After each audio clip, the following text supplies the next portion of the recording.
expansion of fluid at different temperatures, such that there is a net conversion of heat energy to mechanical work.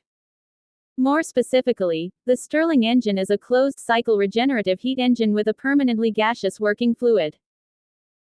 Closed cycle means a thermodynamic system in which the working fluid is permanently contained within the system, and regenerative describes the use of a specific type of internal heat exchanger and thermal store known as the regenerator.